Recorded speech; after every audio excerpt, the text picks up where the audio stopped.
أهلا بيكم، معاكم مغازي. النهاردة رابع حلقة من سلسلة حلقات أفضل 5 أفلام مصرية لكل سنة من سنين الألفية الجديدة. النهاردة هنستعرض معاكم أفضل 5 أفلام مصرية سنة 2003 من وجهة نظري. ما تنسوش الاشتراك عشان يوصل لكم كل جديد، ويلا بينا نبدأ.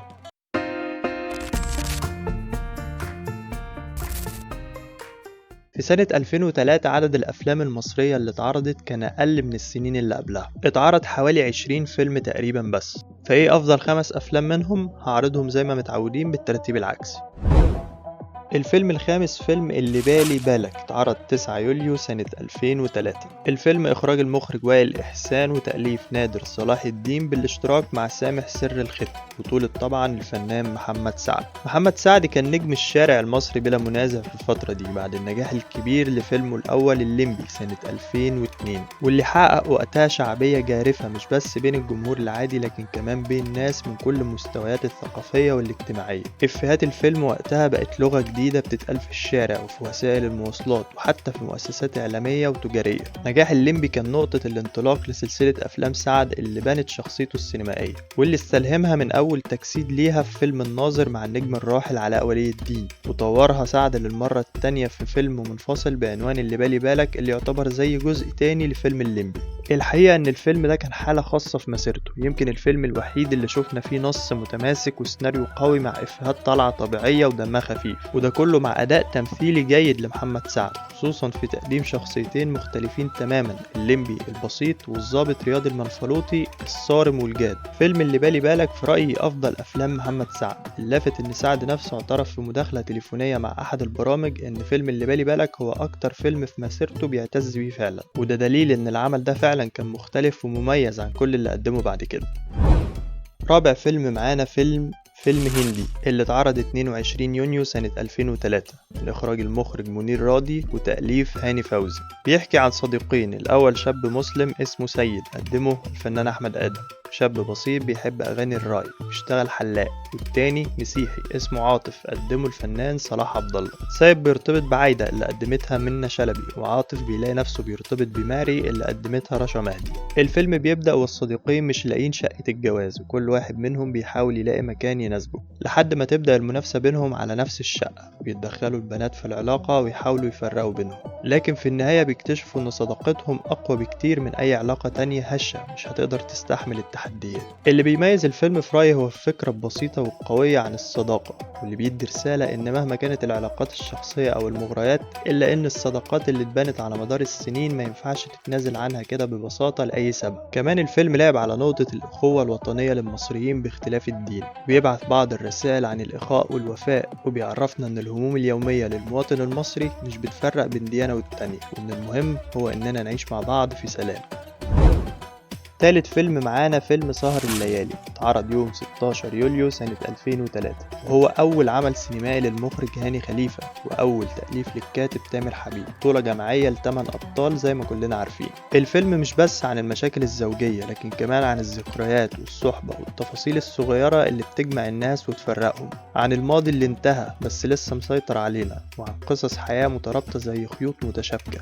الفيلم مش بيحل المشاكل لكنه بيعرضها علشان نقدر نتعايش معاها. أحداث الفيلم بتحصل في 3 ليالي تقريبا بس، تجمع حياة 8 أصدقاء، 3 زيجات وعلاقة عاطفية. من خلال التفاصيل الصغيرة والمواقف اللي بتراكم على مر السنين، كل علاقة فيهم بتعبر عن مشاكل حقيقية وضغط نفسي بيعيشوه، وكل ده في ليلة واحدة بتكتشف فيه كل الجروح القديمة، وبيجي وقت المواجهة اللي من أحلى مشاهد الفيلم. في اللحظة دي هتكون اتعرفت كويس على كل الشخصيات وعلى ماضيهم، مشاكلهم الزوجية زي اللي بين مشيرة وعلي بسبب مشكلة جنسية، أو الخيانة اللي مش قادرة تتحملها بيري رغم حبها الخالد، أو رغبة إيناس في الاستقرار وخوف سامح من الالتزام. كل شخصية عندها مشاكل اتراكمت مع الوقت وكلها بتطلع على السطح. المشهد بيشمل توازي بين 3 مواقف أو 3 خناقات بتحصل في نفس الوقت، المخرج حافظ على الإيقاع المتصاعد عشان يحسسك إنهم كلهم في خناقة واحدة. في الجزء اللي بعد المواجهة بيقرر الأصدقاء يروحوا الإسكندرية زي أيام زمان، واللي بتبدأ فيه الشخصيات تراجع حساباتها. الرحلة دي كانت زي إعادة تفكير لكل واحد فيهم،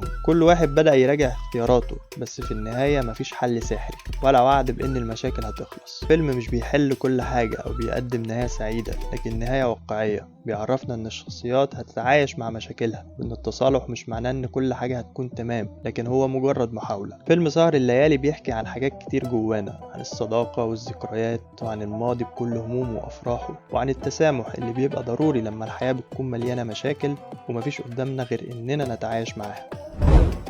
تاني فيلم معانا فيلم عايز حقي، فيلم الكوميديا السياسية اللي اتعرض يوم 16 يوليو سنة 2003. إخراج المخرج أحمد نادر جلال في أول تجربة إخراجية ليه، سيناريو وحوار الكاتب طارق عبد الجليل عن رواية للكاتب يوسف عوف.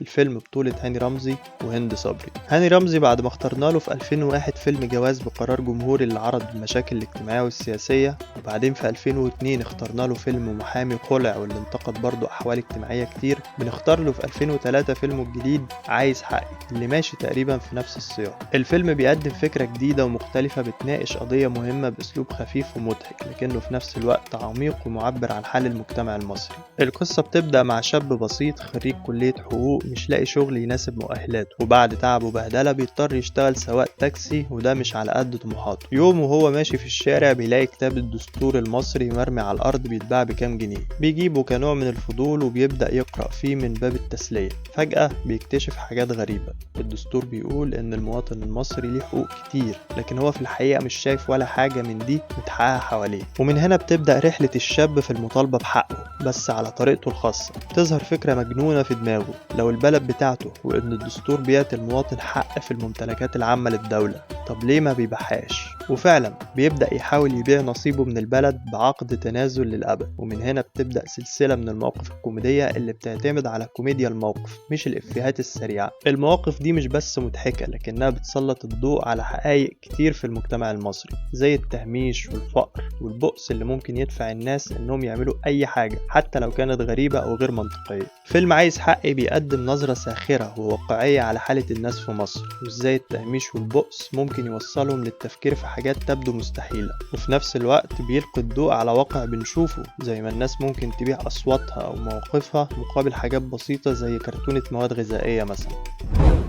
الفيلم الأول معانا فيلم ديل السمكة، واللي بالنسبة لي أفضل فيلم سنة 2003. فيلم اتعرض يوم 15 يناير سنة 2003. الفيلم هدية من الثنائي الجميل، مؤلف الفيلم الكاتب وحيد حامد والمخرج الرائع سمير سيف، هدية لروح الشاعر الراحل صلاح جاهين، وده اتكتب في تتر المقدمة وكأن الفيلم قصيدة سينمائية. الفيلم بطولة الفنان عمرو واكد، شاب بسيط شاعر ملوش حظ كبير، خريج تعليم بسيط واشتغل في وظيفة حكومية كشاف للنور. من خلال أحمد الفيلم بيحلل ويشوف المجتمع المصري من تحت لفوق، من الناس اللي عايشين تحت خط الفقر مرورا بطبقة الناس المتوسطة لحد ما بيوصل للناس الأغنياء اللي عندهم حاجات أحمد مش قادر حتى يتخيلها. أحمد عايش في حارة شعبية وبيحب جارته نور اللي لعبت دورها الفنانة حنان ترك، لكن على حبها منافس تاني بلطجي اسمه سيد البطش لعب دوره الفنان سري النجار، واللي بينتقل للثراء بسرعة. فجأة حياتهم بتتقلب، نور تختفي فجأة وتتجوز رجل ثري من الخليج،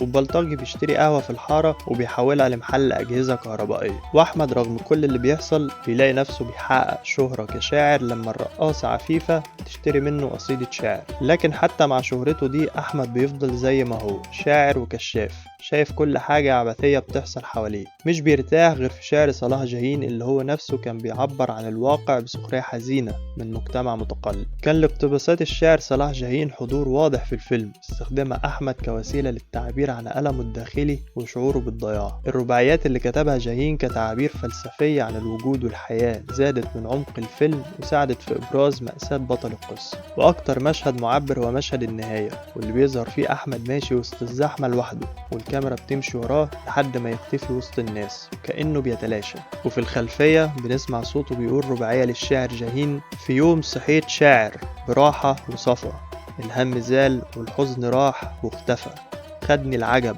سألت روحي سؤال، أنا مت ولا وصلت للفلسفة. مشهد النهاية مع الرباعية دي بالأخص بتشير إلى اختياره لتخلي عن مقاومة عبثية الحياة وليبقى متأملا في فلسفة جاهين عن الوجود. فيلم ديل السمكة قدم صورة معبرة عن أحوال المصريين بأسلوب شاعري وساخر، ونجح في تصوير الرحلة المؤلمة دي بين ضجيج الحياة وصمت الفلسفة. ما تنسوش تتفرجوا على الحلقات اللي فاتت من السلسلة. استنوا في الحلقة الجاية عشان نستعرض مع بعض أفضل أفلام سنة 2004. قولولي في الكومنتات ترتيبكم الشخصي لأفضل الأفلام، ولو عجبتكم الحلقة ما تنسوش اللايك والشير والاشتراك وتفعيل الجرس عشان يوصلكم كل جديد. استنونا في الحلقة الجاية. سلام.